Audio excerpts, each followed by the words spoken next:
assumindo a forma de servo, tornando-se em semelhança de homens, e reconhecido em figura humana, a si mesmo se humilhou, tornando-se obediente até a morte de cruz, pelo que também Deus o exaltou sobremaneira. Ele deu o nome que está acima de todo nome, para que ao nome de Jesus se dobre todo joelho no céu, na terra e debaixo da terra, e com toda língua confesse que Jesus Cristo é Senhor, para a glória de Deus Pai. Amém? Vamos orar. Senhor nosso Deus, em nome de Jesus, obrigado, meu Deus. Obrigado por a tua palavra, que nos orienta nessa noite a termos o mesmo sentimento que houve também em Cristo Jesus. Em nome de Jesus, ó meu Deus, fala conosco por intermédio da tua palavra. E no momento em que ouvirmos a tua palavra, o teu Santo Espírito, em nome de Jesus, esteja desenvolvendo no nosso coração essa humildade que o Senhor requer que nós tenhamos. Em nome de Jesus, amém. Amém.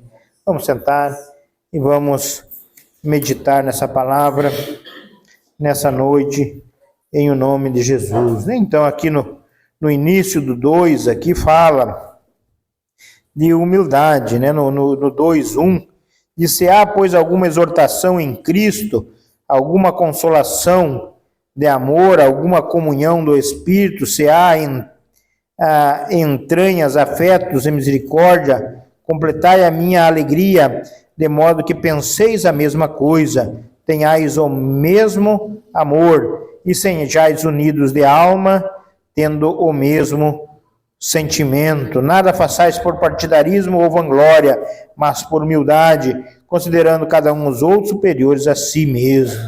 Então, o conselho que o apóstolo Paulo nos dá, né, sobre a unidade, né? Então, aquele que é humilde, ele tem sempre um desejo de unidade no coração, né? Ele tem o mesmo pensamento, né? Ele não tem aquele espírito de partidarismo, mas de unidade, né? Então, é como diz a palavra, de modo que penseis a mesma coisa, né? Então, pode ver que aquele que é humilde, ele pensa a mesma coisa, ele está junto, ele obedece o que o mandamento de Deus diz, né?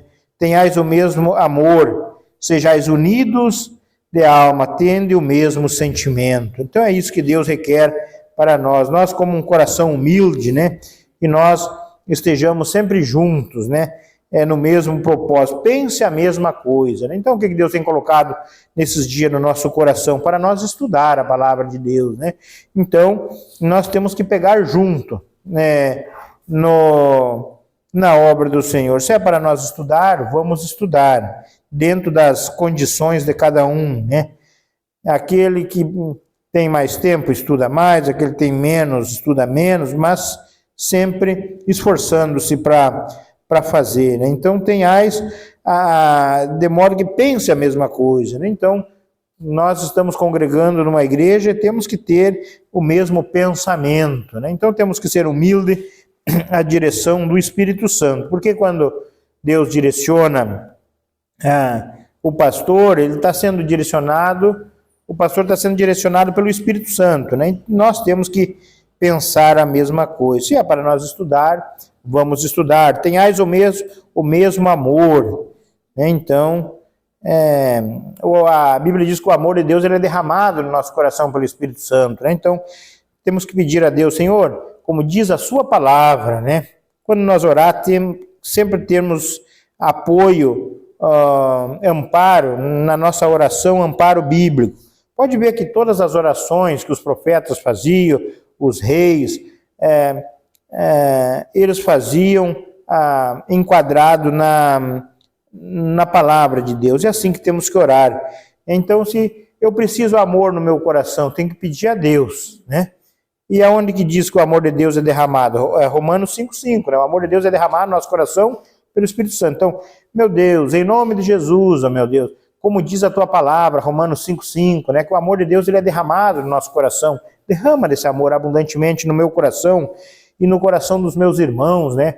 Para que tenhamos o mesmo pensamento, né, para que pensamos as mesmas coisas, que tenhamos o mesmo amor, que sejamos unidos de alma e tendo o mesmo sentimento, né? Então, oramos e assim Deus irá fazê-lo, né? Então, a Bíblia nos diz que, em 1 João, né, que essa confiança que temos para com Deus, se pedimos alguma coisa segundo a sua vontade, Ele nos ouve, né? Então, eu creio que isso é a vontade de Deus, né? Deus derramar o seu amor no nosso coração, para que justamente nós, com o coração cheio de amor, nós possamos amar o nosso Deus, né? Acima de todas as coisas, todo o coração, toda a alma, todo o entendimento, amar o nosso próximo como a nós mesmos, né?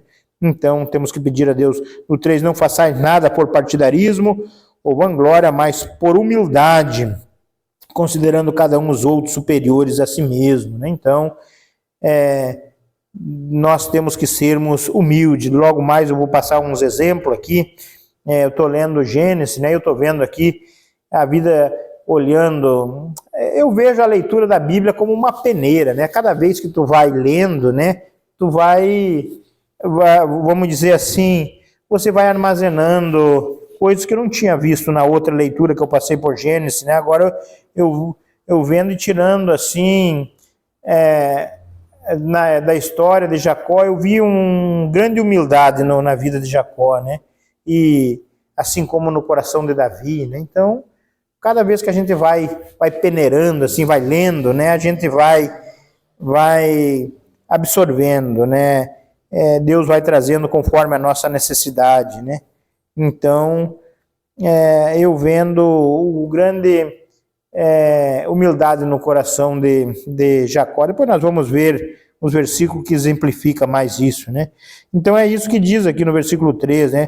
Que não fazer nada por partidarismo ou vanglória, mas por humildade, considerando cada um os outros superiores a si mesmo, né? Então, nesses mesmos exemplos, nós vamos ver o exemplo desses homens de Deus na Bíblia. Eles são os modelos para nós, né? Então, quando nós temos que olhar para a palavra, pode ver que quando eles iam mandar um recado para alguém, ou eles iam se apresentar, ou eles queriam fazer um pedido a alguém, eles se colocavam na posição de servo, né?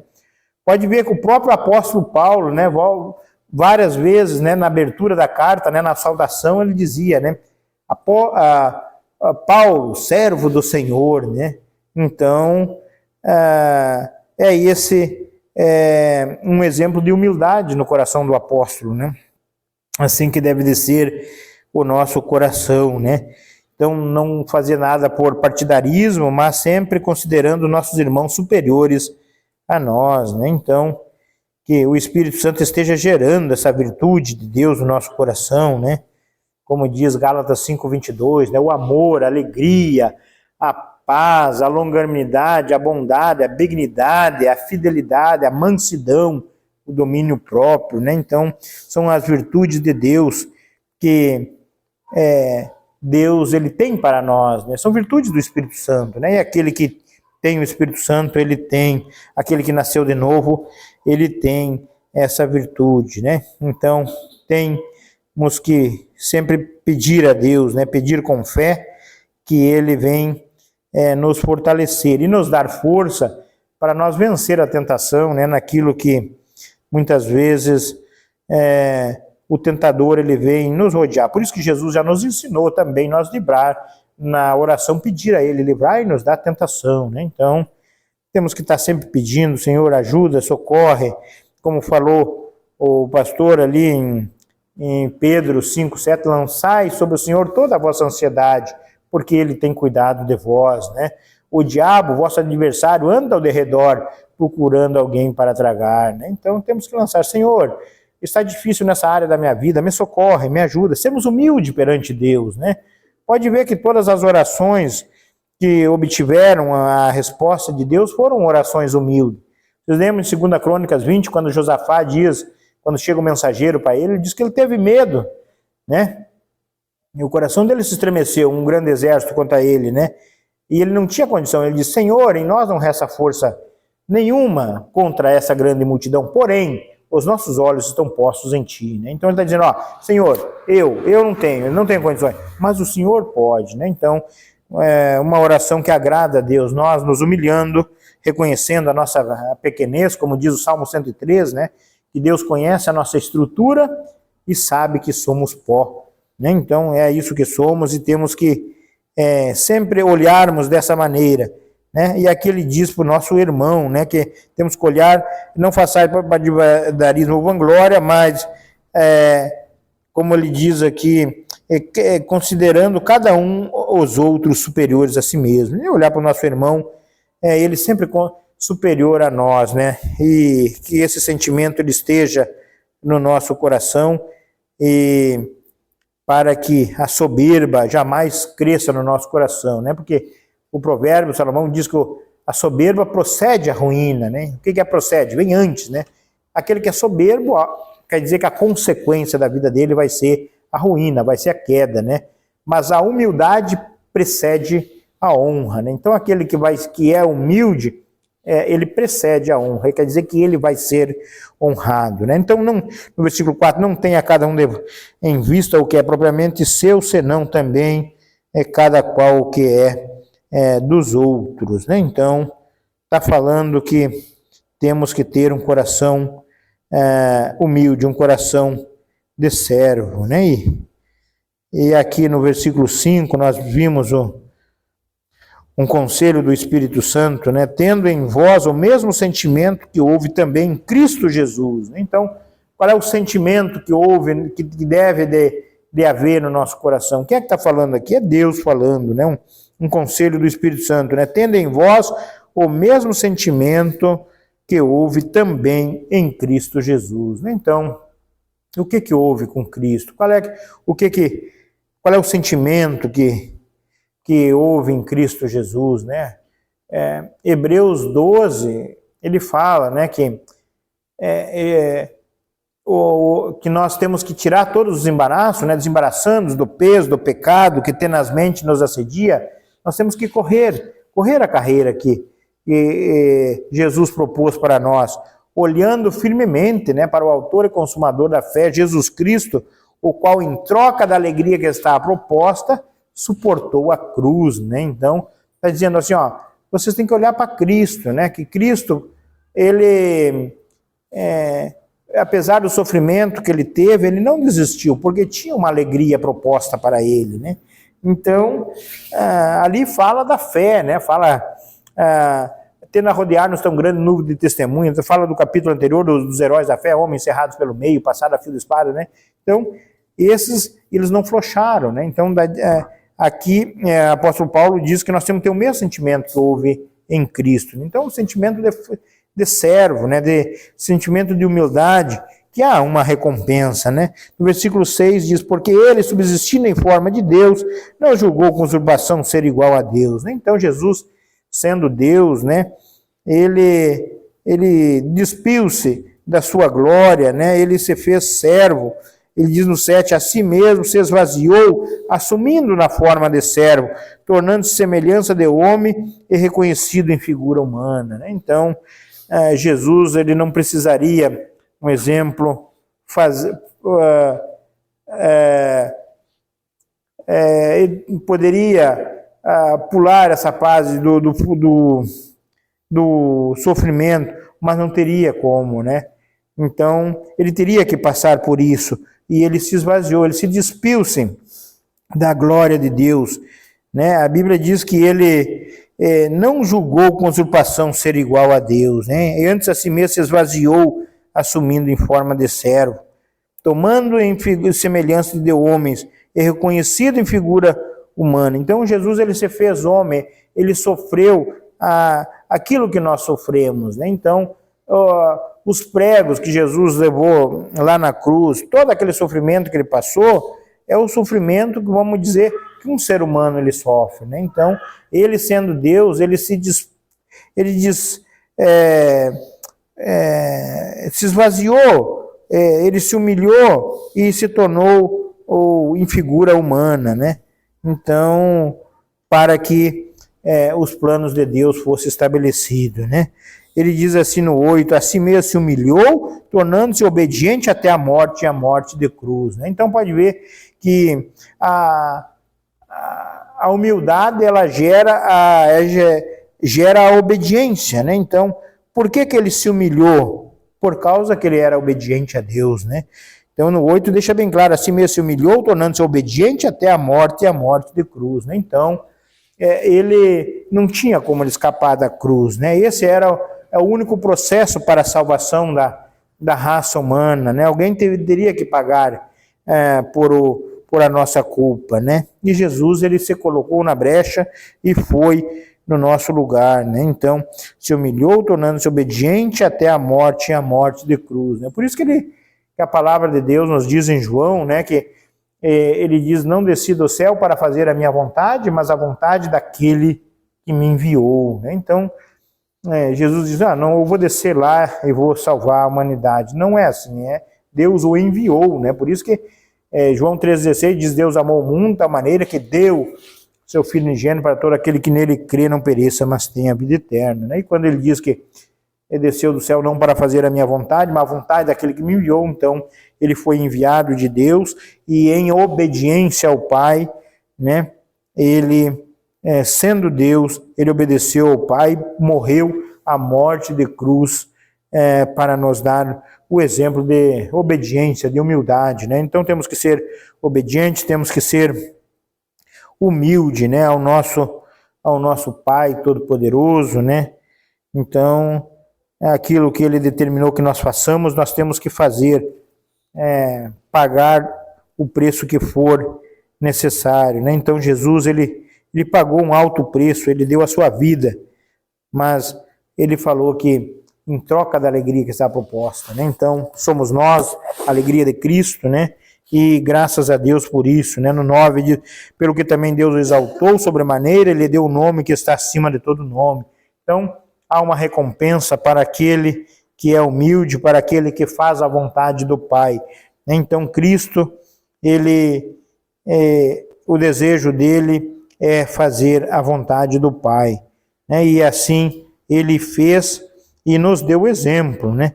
E daí, no versículo 10 diz, para que ao nome de Jesus, ao nome de Jesus se dobre todo o joelho no céu, na terra e debaixo da terra, e toda língua confesse que Jesus Cristo é Senhor, para a glória de Deus Pai, né? Então, todo joelho deve de confessar, né? Seja ele no céu, na terra ou debaixo da terra, confessar que Jesus, ele é o Senhor, né?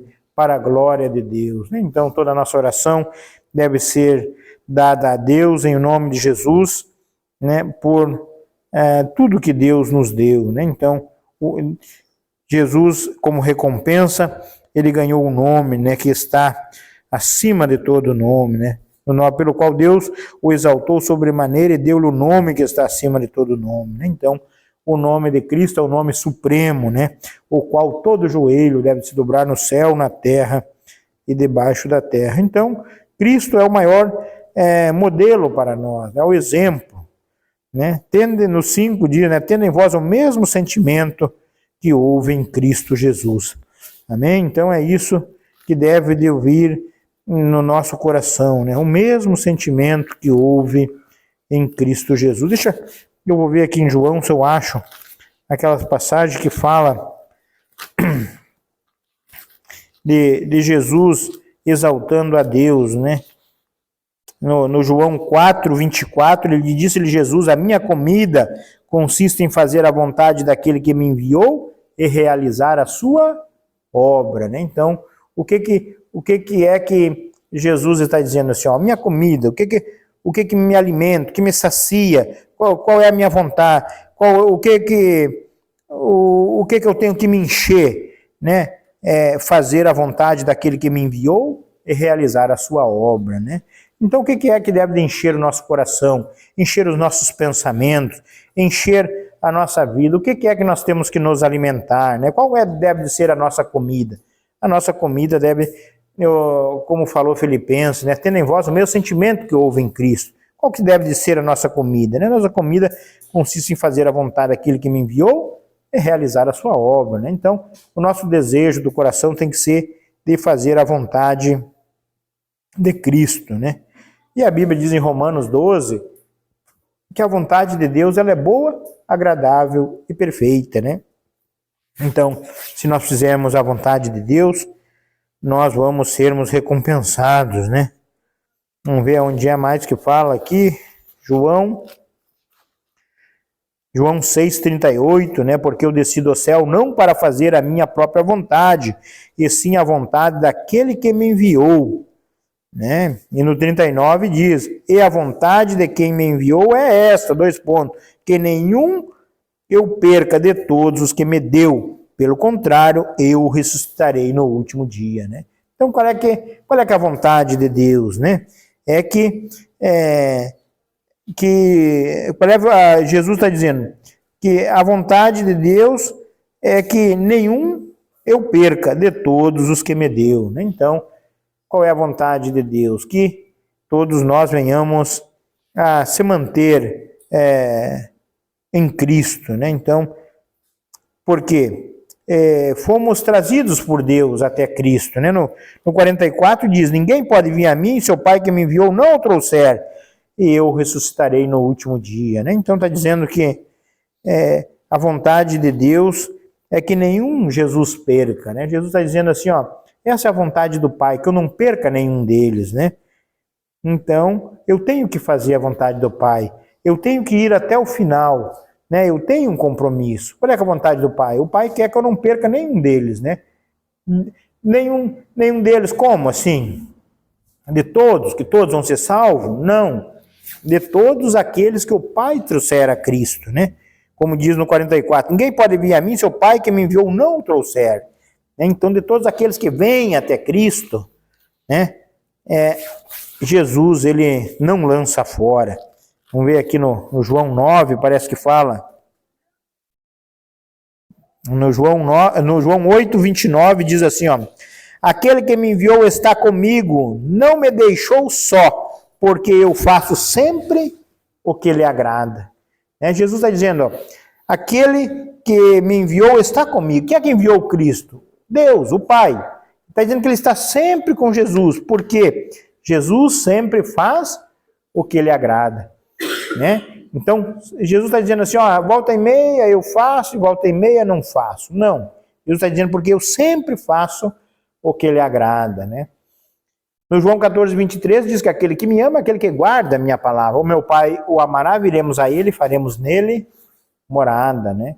Então, sempre nós temos que fazer a vontade de Deus. E uma passagem conhecida no João 10, né? No 10, 27 diz: as minhas ovelhas ouvem a minha voz, eu as conheço e elas me seguem, né? Então está dizendo que aquele que é ovelha de Jesus, ele ouve a voz do Senhor e segue. Nessa noite nós estamos ouvindo a voz do Senhor. O que nós temos que fazer agora? Seguir a Cristo, né? O que é seguir a Cristo? É guardar a sua palavra, obedecer, praticar. E qual é a recompensa disso? O que isso vai causar? No versículo 28 diz: eu lhes dou a vida eterna, né?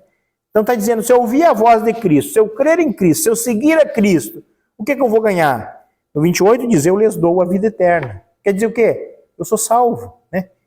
Eu recebo de Cristo a salvação. E o que mais?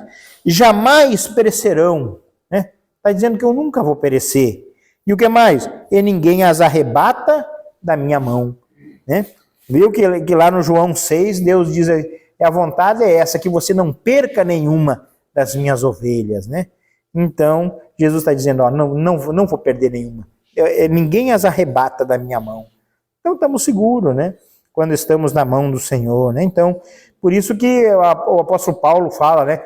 Tendo em vós o mesmo sentimento que houve em Cristo Jesus, né? Pode ver, qual é o sentimento que houve em Cristo Jesus? O sentimento de servo, o sentimento de humildade, né? Ele se humilhou, se despiu-se da glória de Deus. Ele, sendo Deus, ele podia usar do direito, do poder dele, de Deus, e vamos dizer assim, e ter destruído os inimigos dele, não ter passado por sofrimento. Não, mas ele não fez isso. Ele passou por a cruz, passou pelo sofrimento, né? Por que ele fez isso? Por obediência ao Pai, né? Então, nós temos que sermos humildes ao Pai, né? Se Deus, o que Ele colocou para nós fazer, temos que fazer, né? E sermos humildes perante o nosso Pai, né?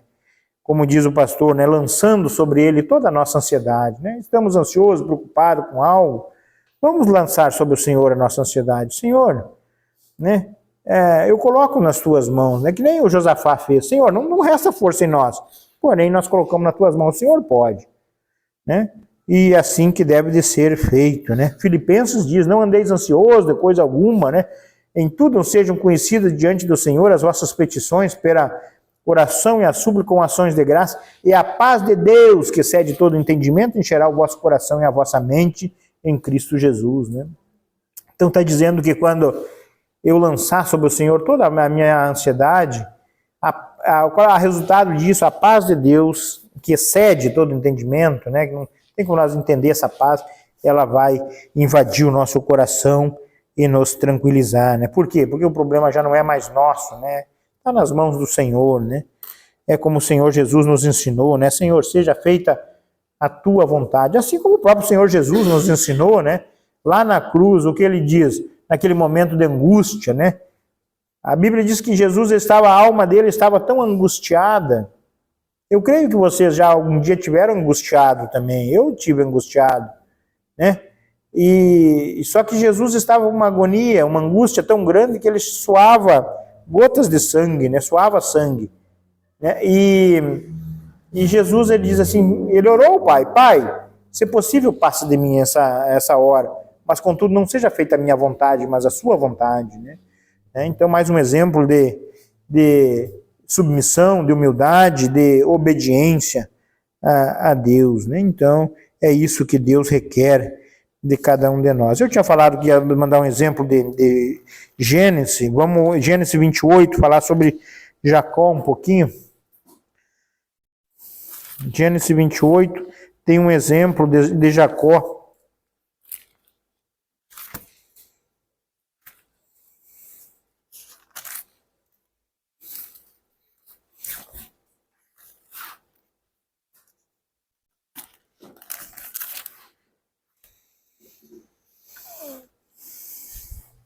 Então Jacó, quando a mãe dele diz para ele que era para ele matar um cabrito e trazer para fazer comida para o seu pai, ele em obediência à sua mãe, né, ele foi, ele fez, e aqui vimos ele no 28, ele em obediência ao seu pai, né, no Gênesis 28, Isaac chamou a Jacó e dando-lhe a sua bênção, lhe ordenou, dizendo, não tomarás esposa dentre as filhas de Canaã, levanta-te e vai para Padã Arã, a casa de Betuel, pai de tua mãe, e toma lá por esposa uma das filhas de Labão, irmão da tua mãe. Deus Todo-Poderoso te abençoe e te faça fecundo e te multiplique para que venhas a ser uma multidão de povos. E te dê a bênção de Abraão, a ti e a tua descendência contigo, para que possuas a terra de tuas peregrinações, concedida por Deus a Abraão. Assim despediu Isaque a Jacó, que se foi para Podã, a casa de Labão, filho de Betuel.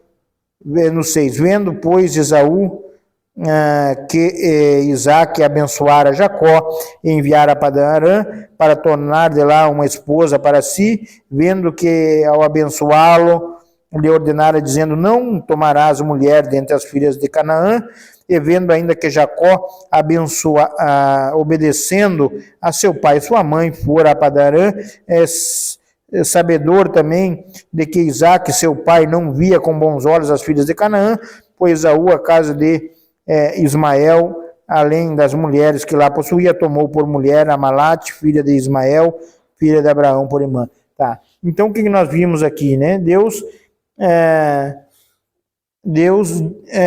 conduzindo Jacó para ele escapar do seu irmão Esaú. É que quando Isaque abençoou Jacó, o irmão dele, ele ficou muito irado, né? E prometeu que ia matar Jacó. Então Esaú, quando soube de que Jacó tinha roubado-lhe a bênção, Esaú prometeu que mataria a Jacó. E o pai de Jacó, Isaque, disse, não, você vai a Padã Arã e busca uma esposa para ti de lá e não tome as mulheres daqui. E a Bíblia diz que ele foi, assim despediu Isaac e Jacó, que se foi a Padã. Então, vimos aqui a obediência dele e ele se foi. E assim fez conforme o pai dele. E vemos o exemplo do outro irmão, né, que viu toda a história que tinha acontecido com Jacó. O pai não queria que ele tomasse mulher daquela terra ali. E ele de birra foi e imediatamente contrariou, né? Por birra, ele tomou mulher daquela terra ali e fez tudo o contrário o que o pai tinha designado, né? Então, a desobediência, né? Então, sabemos que Saul, ele não foi o abençoado, né? E pagou por causa do seu coração mau, né? Ele não tinha o coração obediente, não tinha o coração de servo, que nem Jacó, né? Então vimos duas crianças que saíram do mesmo ventre, nasceram no mesmo dia, né? E com naturezas tão distintas, né? Então vimos aqui que Jacó em tudo ele obedeceu. A mãe dele diz, vai e mata um cabrito. O pai dele, vai para Padã-Arã. Ele foi, busca uma mulher de lá. E ele foi fazendo tudo o que Deus ordenara, né? No caminho, ele teve um encontro com Deus, ele viu uma escada, né? Que naquela escada anjos subiam e desciam por ela, né? Essa escada simboliza Jesus, né? O caminho que nos leva a Deus, né? E ele foi fazendo tudo o que tinha Deus ordenava para ele. Quando Deus dava uma ordem para ele, ele ia obedecendo, né? Aqui no 31, 38 também tem outro exemplo. Aqui, deixa eu ver aqui. Aqui já foi depois que tinha passado 20 e poucos anos, quando Jacó já estava retornando de Padã-Arã, né? E quando ele serviu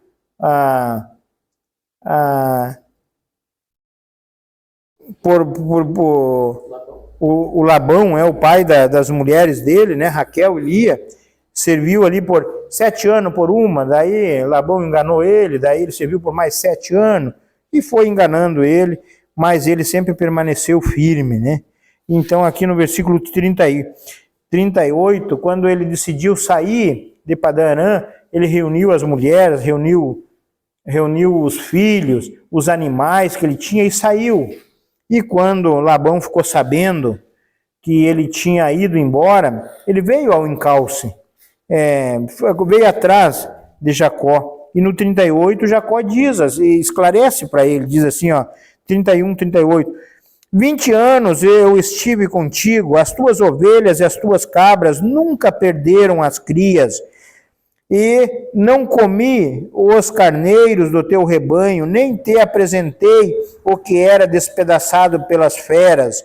Sofri o dano da minha mão, o requeria, tanto o furtado de dia como de noite, de maneira que eu andava de dia consumido pelo calor, de noite pela geada, e o meu sono me fugia dos olhos. 20 anos permaneci em tua casa, 14 anos te servi por as tuas 2 filhas, e 6 anos por teu rebanho. 10 vezes me mudaste o salário. Se não fora o Deus de meu pai, o Deus de Abraão e o temor de Isaque, por certo me despediria agora de mãos vazias. Deus me atendeu ao sofrimento e ao trabalho das minhas mãos, e te repreendeu ontem à noite, né? Então, quando Labão estava vindo ao encalce de Jacó, naquela noite, numa dessas noites, Deus deu um sonho para ele, né? Ali no versículo, deixa eu ver aqui, no 24, né? No 31, 24, de noite, porém veio Deus a Labão, o arameu, em sonhos, e ele disse, guarda-te, não fales a Jacó, nem bem nem mal. Então Deus apareceu a Labão, né? Então por isso que Jacó diz assim, ó, se não fosse Deus ter repreendido no caminho, você ia me tomar tudo aqui, me levar de volta e me despedir de mão vazia, né? Então ele reconheceu que Deus ele era com ele, e ele fez tudo o que Deus o tinha determinado, né? Então, quando ele volta para a terra que ele morava, foi Deus que aparece a ele e manda ele voltar, né? Então, ele só volta desse tempo aqui, parece que ele parou quantos anos? 20 e poucos anos, né? Te servir 20 e poucos anos, e ele só volta quando Deus dá a ordem para ele, né? Então, está falando do quê? De humildade, submissão a Deus, né? Então, é isso que nós temos que fazer, né? Andar sob a direção de Deus. Ah, mas está demorando, né? Está demorando. Demorou 20 e poucos anos para ele voltar, né? O pai dele disse para ele ir lá arrumar uma esposa e ele passou 20 e poucos anos. Muitas vezes achamos que está demorando, mas se Deus não mandou nós fazer, é para nós esperar, temos que esperar, né? Sermos submissos e humildes a Deus, né? No capítulo 32, versículo 4, agora vimos um exemplo grande de humildade, quando ele, depois que Labão retorna para casa e despede Jacó para continuar, aí quando eles se acertaram ali, né, eles pegaram uma pedra e fizeram ali um voto que nenhum passaria de um lado para outro com o propósito de ferir o outro, né? E daí eles se acertaram ali. E daí ele despediu, Jacó continua a viagem dele. E aqui no 32, Jacó ele envia um mensageiro até Esaú para preparar o coração de Esaú, porque quando ele tinha saído da terra que ele estava fugindo de Esaú, né? Porque ele tinha, vamos dizer assim, enganado Esaú. E aqui ele prepara já um mensageiro para mandar à frente dele para preparar o coração de Esaú. Ele diz assim no 32:3, então Jacó enviou um mensageiro diante de si a Esaú, seu irmão, a terra de Seir, território de Edom. Ele lhes ordenou, assim falareis a meu senhor Esaú, teu servo Jacó manda dizer isto, né? Então, vimos aqui um grande exemplo de humildade, né? Por isso que Filipenses lá diz, considerai o outro superior a ti, né? Então ele considerou aqui o Esaú superior a ele, né? E ele diz para o mensageiro dele, ele diz assim, teu servo Jacó manda dizer isto, né? Então, vimos um exemplo de humildade, né? Como ele se expressa, né? E o próprio servo dele já está dizendo, assim falarás a meu senhor Esaú. Está vendo como que ele trata o irmão dele, né? Então, o meu senhor Esaú, aquele que estava querendo matar ele, né? Mas ele trata assim, né? Então, nós vimos o exemplo de humildade dele. Aqui no versículo 5 ele diz, tendo bois, jumentos, rebanhos, servos e servas, mando comunicá-lo a meu senhor para lograr. Então aqui ele vai dizendo várias vezes, né, que considerando o irmão dele superior a ele, né? Então o próprio Davi também, quando aquela vez que Saul queria matar ele, né, e ele cortou um pedaço do manto de Saul, e ele diz assim, longe de mim fazer mal ao meu Senhor, né? Então, um exemplo de humildade, né, de submissão, né? Esse é o sentimento que tem que ter no nosso coração, né? Então, Saul caçou Davi por todo lado, né? E não conseguiu matar, né? E quando Davi teve a oportunidade de ser cobrado dele, até um mensageiro de Davi diz assim, meu Senhor agora está nas tuas mãos, agora vamos matá-lo, né? Daí Davi diz, não, longe de mim matar o meu Senhor, né? Ungido do Senhor, né? Então, humildade, né? Então, esse que deve de ser o sentimento que haja no nosso coração, né? Haja em vós o mesmo sentimento que houve no coração de Jesus, né? O que Jesus dizia na cruz, né? Pai, perdoa-lhes porque não sabem o que fazem, né? Então, guarda essa palavra no seu coração nessa noite, né? Peça a Deus, né? Senhor, encha meu coração de humildade, né? A Bíblia requer que tenha em mim o mesmo sentimento que houve em Cristo, né? Que esse mesmo sentimento ele haja no meu coração, na minha casa, na minha família, né? Então eu não sei quantos anos tinha Jacó nessa época, mas eu creio que fosse um jovem aí de 20, 30 anos por aí, né? Quando ele foi em busca aí da esposa dele, né? Então, temos jovens na igreja e fizeram aniversário agora também, né? Então, guarde também essa palavra, né? Que tenha esse mesmo sentimento que houve em Cristo, né? De submissão, é fazer aquilo que Deus requer, né? Ah, mas está demorando, né? Não podemos, né? Porque vimos os vários exemplos na Bíblia daqueles que se precipitaram, que tomaram uma decisão sem a direção de Deus, pagaram uma consequência por isso, né? Então, isso é na nossa vida também, né? Quando nós não esperamos, né? Nós pagamos o preço e o resultado não é bom, né? Então, que venhamos esperar, que venhamos sermos humildes, que venhamos buscar em Cristo, né? Graça, né? Para nós permanecer, né? Amém, meus irmãos? Agradeço pela oportunidade e passo a pastora Ademir, em nome de Jesus. Amém. Isso aí.